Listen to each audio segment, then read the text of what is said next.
dari kelas IPTC kelompok 4. Pada kesempatan kali ini, saya akan menjelaskan mengenai praktikum ilmu pemeliharaan ternak dengan materi heritabilitas, korelasi genetik, dan repeatabilitas.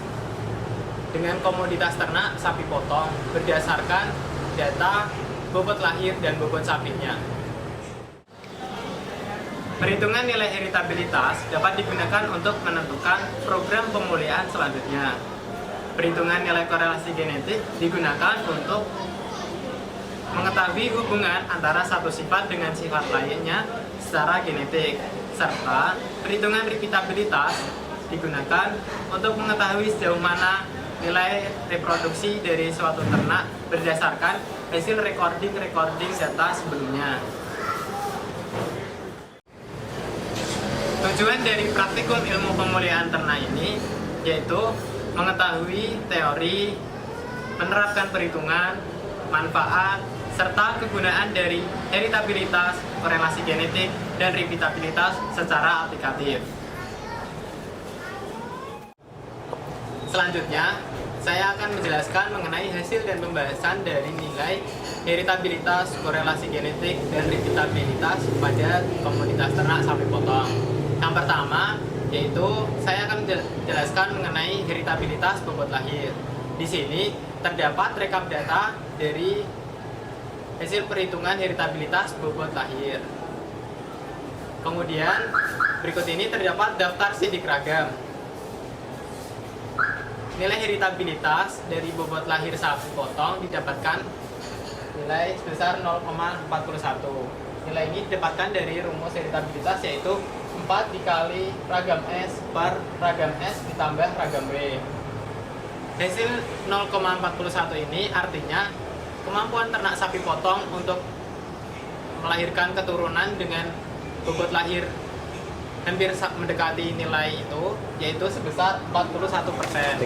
Kemudian nilai tersebut sudah termasuk standar pada sapi potong. Berdasarkan jurnal penelitian, nilai heritabilitas bobot lahir sapi potong yaitu berkisar antara 0,35 hingga 0,45. Selanjutnya, yang kedua, saya akan menjelaskan mengenai heritabilitas bobot sapi. Berikut ini terdapat rekap data dari hasil perhitungan heritabilitas bobot sapi. Kemudian, berikut ini terdapat daftar sidik ragamnya. Nilai heritabilitas bobot sapi pada sapi potong didapatkan melalui rumus heritabilitas sama dengan 4 dikali ragam S per ragam S ditambah ragam W. Hasilnya, heritabilitas bobot sapi didapatkan hasil 0,34. Hasil ini artinya kemampuan sapi potong untuk melahirkan keturunan dengan memiliki bobot sapi hampir sama dengan sebelumnya, yaitu sebesar 34%. Nilai heritabilitas bobot sapi sebesar 0,34 tersebut tergolong sesuai standar. Berdasarkan jurnal penelitian, nilai heritabilitas bobot sapi pada sapi potong memiliki rentang nilai 0,25 hingga 0,35. Yang ketiga yaitu korelasi genetik antara bobot lahir dan bobot sapi pada sapi potong. Berikut ini terdapat rekap data dari hasil perhitungan korelasi genetik. Kemudian terdapat daftar sidik ragam dari hasil perhitungan korelasi genetik. Berdasarkan perhitungan, korelasi genetik menggunakan rumus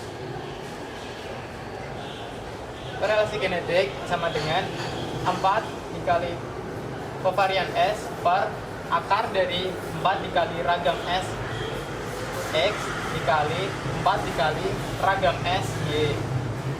X di sini artinya bobot lahir dan Y yaitu bobot sapi.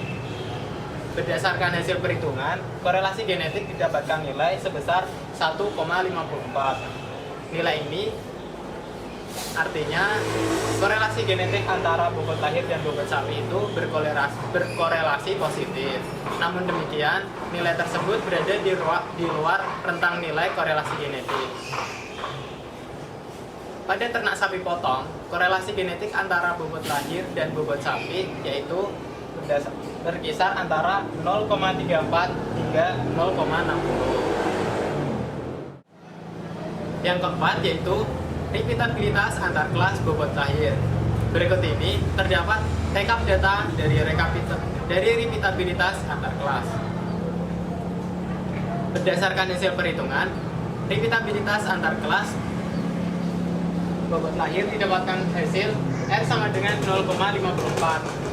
Nilai ini artinya kemampuan sapi untuk melahirkan bedet dengan bobot lahir yang sama dengan periode sebelumnya, yaitu sebesar 54% dan 46% sisanya dipengaruhi oleh faktor lingkungan. Nilai repeatabilitas ini tergolong tinggi karena lebih dari 0,4. Yang kelima yaitu repeatabilitas dalam kelas bobot lahir.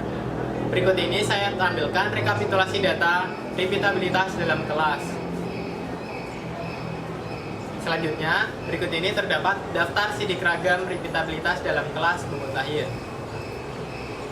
Berdasarkan hasil perhitungan, repeatabilitas dalam kelas menggunakan rumus R sama dengan ragam B per ragam B ditambah ragam B didapatkan hasil yaitu 0,11.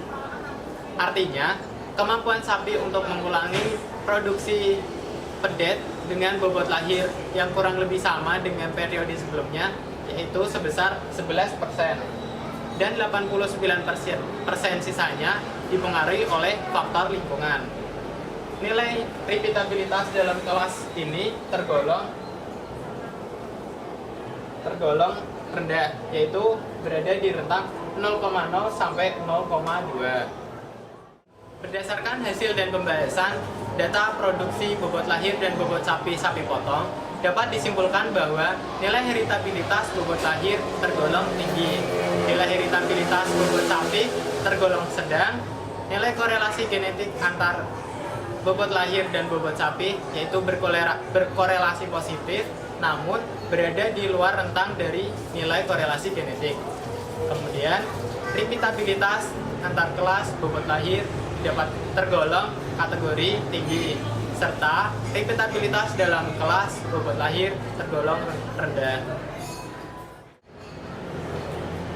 Cukup sekian penjelasan mengenai praktikum ilmu pemulihan ternak dengan materi heritabilitas, korelasi genetik, dan repeatabilitas dari saya. Mohon maaf apabila ada kekurangan atau pengucapan tutur kata yang kurang berkenan. Terima kasih sudah menonton.